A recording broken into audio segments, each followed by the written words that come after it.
So I'm Gina and I'm Vice President of the Duldig Studio, and I'm really delighted to formally welcome you to the 2022 Founders Talk. I'd like to acknowledge the traditional owners of the land on which we're meeting here today, and that is the people of the Boonwurrung and Kulin Nation, and whose land we share, and we pay great respect to their elders past, present and into the future. We also recognise the great connections and continuing connections they make with the land, with the waterways and the skies, of which we're here to celebrate really on this beautiful garden today. Of course, we have Eva here, and I call her the living treasure of this great museum and sculpture garden.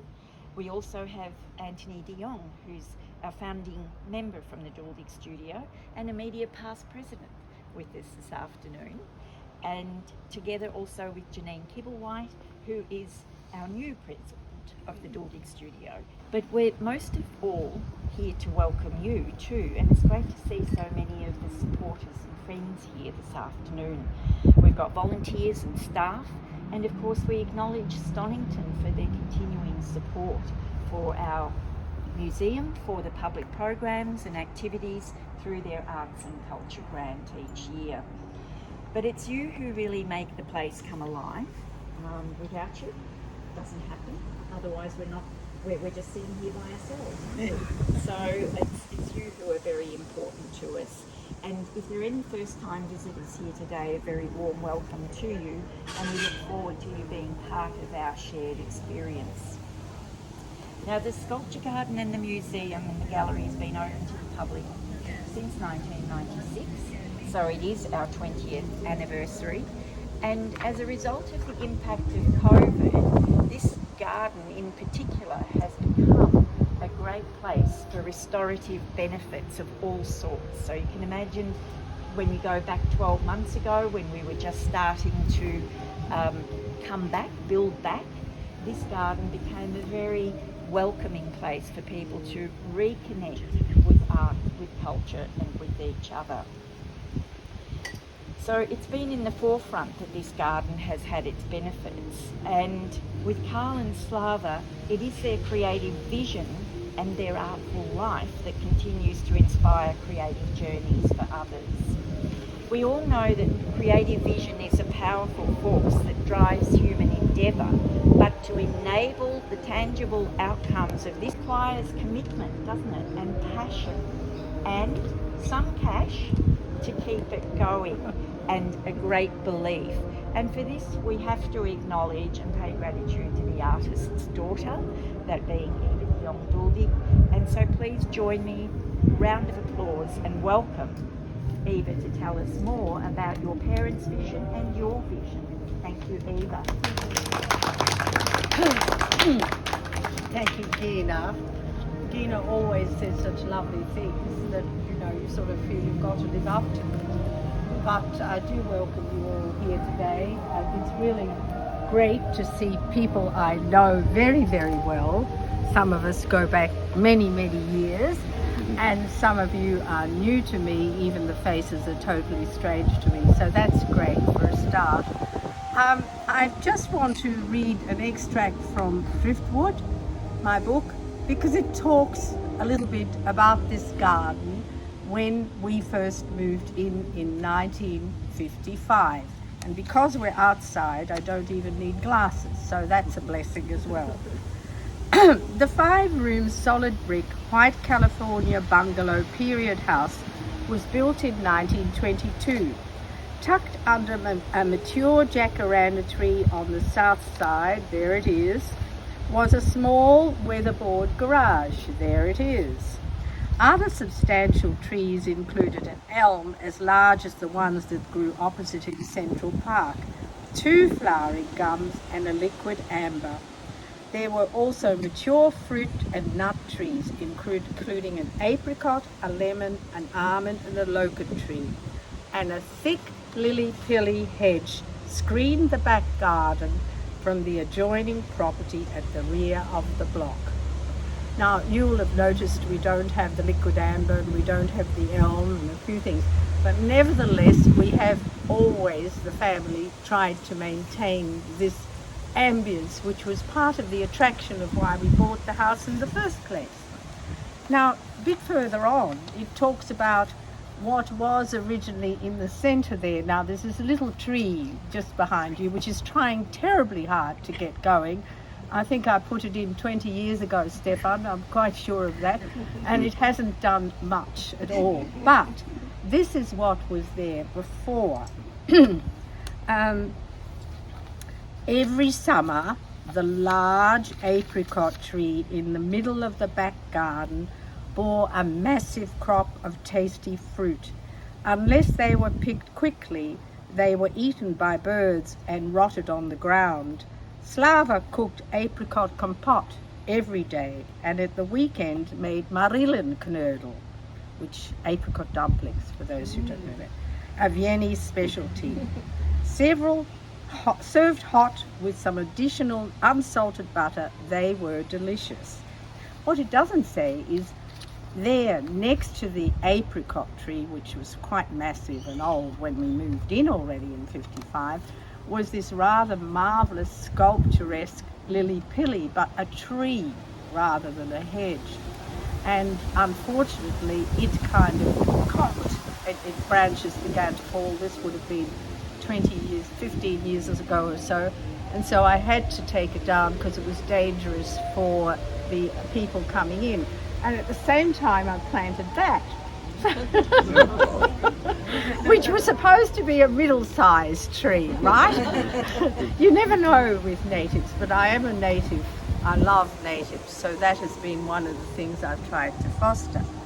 So as well as those garden features, this property didn't have anything on this side. It had, at just about where that tree was, there was a Hills hoist, of course, and then there was a small shed which accommodated the laundry, and another small shed which accommodated nothing much. They were sort of tucked in there. And it was only because this garden was very open at that point, and even though my father began to put sculptures around the perimeter, he and I used to practice volley up and down this strip. Between the apricot tree and the lily-pilly, there was just a nice little area where we could volley. And I became very good at volleying at that point in time. So when my father moved in, the family had a studio in Burke Rd, Gardner, which he had also built, which was customized and built down there. And when I went to live in Europe after I was married in 1962, my father built this studio. So when I came back in 1964, there was a new studio, and that was new to me, and it was of course something that he had wanted for a long time, to have a studio in his residence, with his residence, not way down in Gardner where he had to go all the time and go separately. So it was a real bonus. And of course he always placed, his light was terribly important, and so the south-facing windows were the feature, and as you can see, the masks up on top were part of his original design, and they still are there as we see them today. So he was also always very conscious of how to walk in his garden, and he put down these flagstones. He put down the other flagstones to the kitchen. So they're still there. Flagstones, a kind of patterning in a garden was important to him.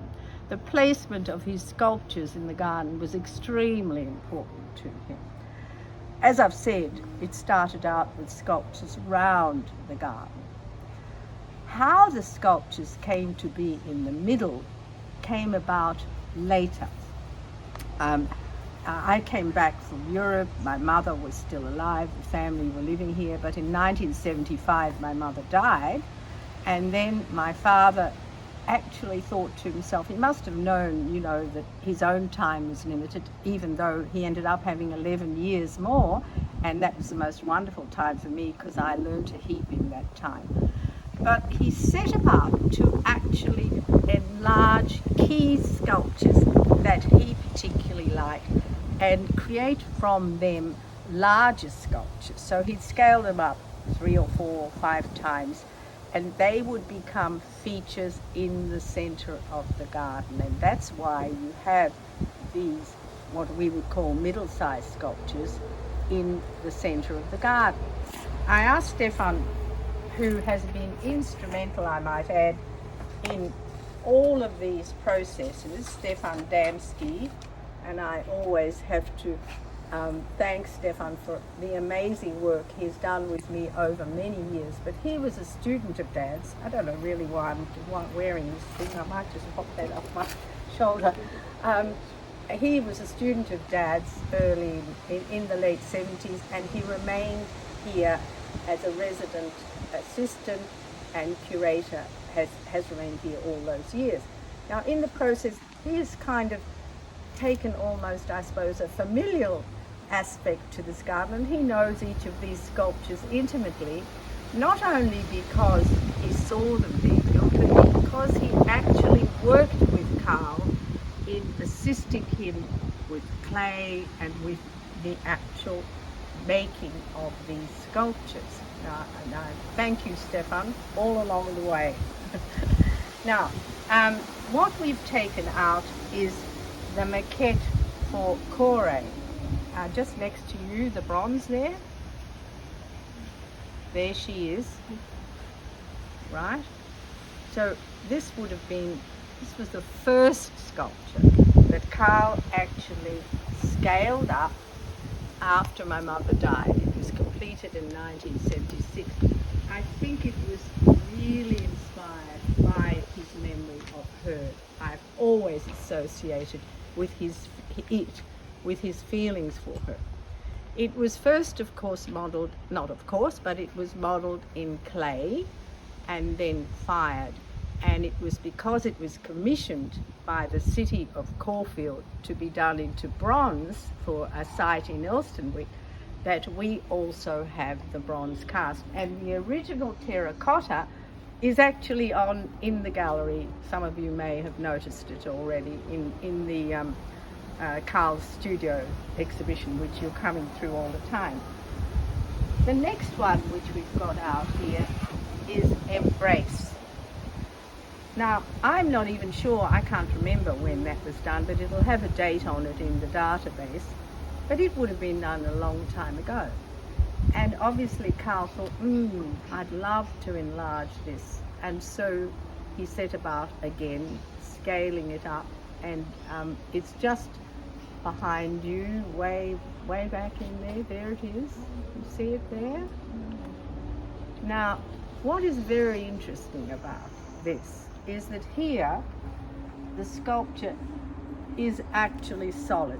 Because it's not too big, it can be fired in a solid piece. But the sculpture you are looking at in the garden over there is entirely hollow. So it's no more than this thick anywhere. It's just built up entirely hollow.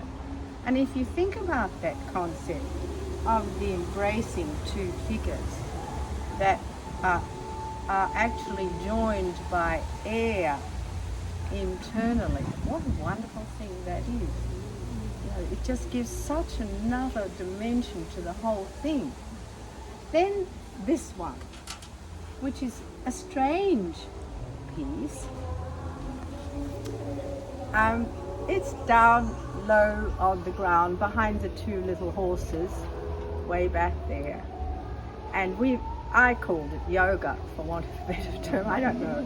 I kind of, at the time, there was something about it that reminded me of yoga. I wasn't doing yoga or anything at the time, but somehow there was something there about this posture.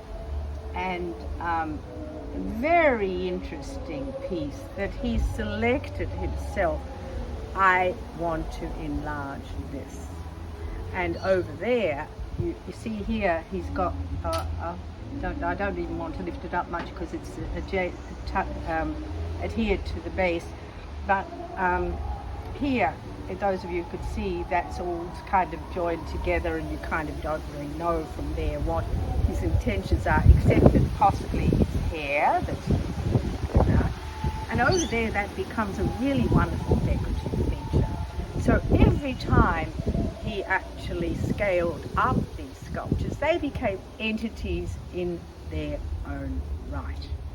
And I think that was amazing. I had kind of wanted to tell you about this in relation to this marvelous brochure that we have to thank Janine for, but I believe she's going to talk about it a bit more further on. But I thought you might just like to hear this. Now, the building, when many of you know that I inherited a house which was just a 11 square Californian bungalow, very small, very tucked in over there. When it came to the point where I finally decided or could decide what to do, the opportunity arose to really expand, but I was always extremely conscious that we should not disturb the sculpture garden.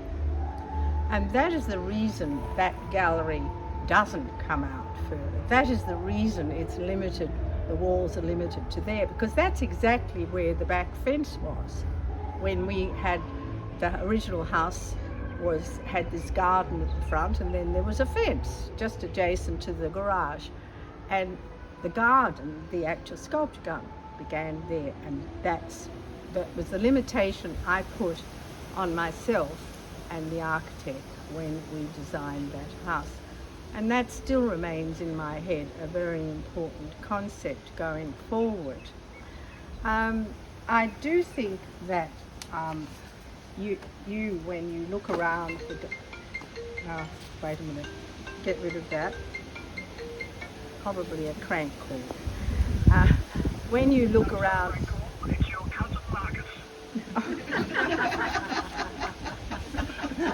how gorgeous is that? Oh dear, sorry about that. Marcus, I'll call you back if you can still hear me. I'm giving a talk. Okay, no worries. Modern technology, my apologies. Have any of you got any questions that you'd like to ask after me holding your attention for a little while? Yeah. Do you have a favourite sculpture? Oh, that's so hard. When we came to do this,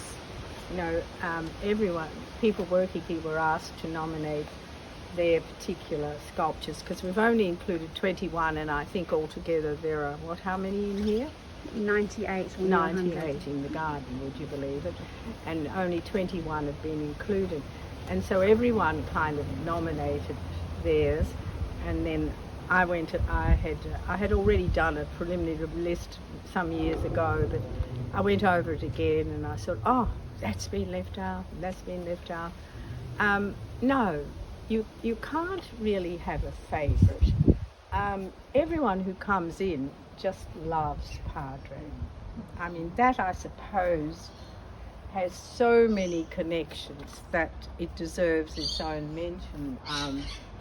Padre Charles Young, for those of you who are unaware of the story, was the Padre in the 8th Employment Company when my father was serving in the AIF in 1942. And he became a really great friend of the family. After Dad was discharged, Mum, Dad and I used to travel by tram and train from St Kilda to Box Hill. It took half a day to come back. And we used to go there for Christmas dinner. I was thinking about, I thought at least 3 years that I could remember, repeatedly going there and falling asleep on the way home on Dad's shoulder. So Padre was a kind of exceptional man. He was just gorgeous. And he used to sit me on his knee and he used to sing, "Where is Pumpkin? Where is Pumpkin?" All these little songs, and I still can remember all these wonderful experiences. Biddy Young, his wife, used to prepare this marvellous Christmas dinner with all the things, and of course sixpence or a threepence in the Christmas pudding, which I nearly died, but I bit into. These memories spring back every time I see that sculpture. It is a portrait which was done while Dad was serving in the AIF in a tent in Royal Park, and he did 3 portraits at that point in time. So he was only serving for about 6 months, but he did a portrait of Padre, of Captain Broughton, the commanding officer, and also of an American officer. 2 of those portraits we know about and survive. The third one of the American, I don't know what happened, but Dad exhibited them in an exhibition which was called Art Exhibition by Australian Servicemen. And of course, Dad was not Australian. By that stage, he was not even serving, but his work was included in the exhibition. So it was rather funny. After Padre died, I'm not sure of the year exactly, it would have been late 60s, his daughter commissioned my father to make a bronze of the original terracotta plaster which the family had. And so they gave him the plaster, and Dad went to the foundry and had this portrait made into bronze. The first cast is this one. Now, of course, it isn't perfect, is it? I mean, I don't have to tell you that. There's bits coming out here, there's bits coming out there, there's all sorts of discrepancies, and that is part of the process. What happened is the actual mould leaked, and all these little pieces began to extrude in the melting process. And the founder, Joe Lemon, at the time they were sand casts, he said to Karl, "Oh, I'm just going to throw it away, don't worry, we'll melt it down. I'm making you another one, for your purposes." And Dad said, "No way, this one is for me." And he, from the very beginning, displayed it prominently. We had a property in Mount Eliza, and there used to be a cairn of stones there, and he had it sitting on top of the cairn of stones. Padre meant a lot to him, but this sculpture also meant a lot to him. We call it Lest We Forget. You can't really go past it. It almost identifies so many things, which you know. Janine, where are you? Perhaps that. Perhaps. I've noticed he loves doing masks. Ah, and I'm yes. wondering what was his fascination with it? Why did he love it? Thank you so much for your question. You're very observant. Have you been in the house? Yes, they're everywhere. Well, masks are traditionally an extremely important way of expressing everything right through the history of art. And Karl was he knew all about the history of art. Also, for him, it was a very quick way of expressing something. So he mightn't have had much time. He may have only had a little bit of clay. He tells the story, there's one mask in there, he told the story in Vienna. And also the other thing, you could never sell works, you had to have commissions and things. With a mask, perhaps someone would buy a mask. That's another little added thing. But I wanted to tell you one little story about a mask which he did in Vienna. And at that point, he had this clay, which was quite valuable. And he told me, he said, it's in the studio actually, and it kind of looks as if someone's had a shock. And he said to me, when I did that, I had this incredible shock. And that's, at that moment, I made that mask. So it's kind of a immediacy, which is quite pertinent to the whole story of that. Also, each of them here, you've got mainly fairly abstract ones from a certain period. They're mostly about the 50s and 60s, that lot there. In fact, the studio was built in 62, so they predate that, and he put them up, right? But you will find, if you're in the house, some will be more traditional, some will look like a portrait, some will be very abstract. It depends what period he was in his art, what those masks are really like. It's interesting. They're very expressive, yeah. And then of course he's used here ceramic underglaze and glaze, which was what he was doing as well. He was doing the handmade pottery at the time. So not much time to do sculptures. But yes, quick, I've got 15 minutes, so I'll do a mask, you know. Yeah, lovely. Thank you. Anybody else with a nice question? Yes. Your parents were also in other areas of art. They did painting and printmaking as well? That sort of Yes, prints? woodcut prints. So they were exploring lots of different areas as well as... Yes, you know. well, their training was multifaceted.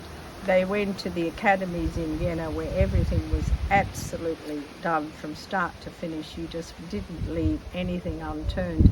And in particular, my mother's training at one of the schools, they went into all those means and ways of working. So when they came out here, because of their academic training, they were actually allowed to teach in the secondary schools, precisely because they had those degrees. And then they taught the children what they had been taught. And of course, as you teach, you also learn all the time. You never just, you know, do it. You learn from every student you have. You're always learning. And so their skill set became even stronger all the time.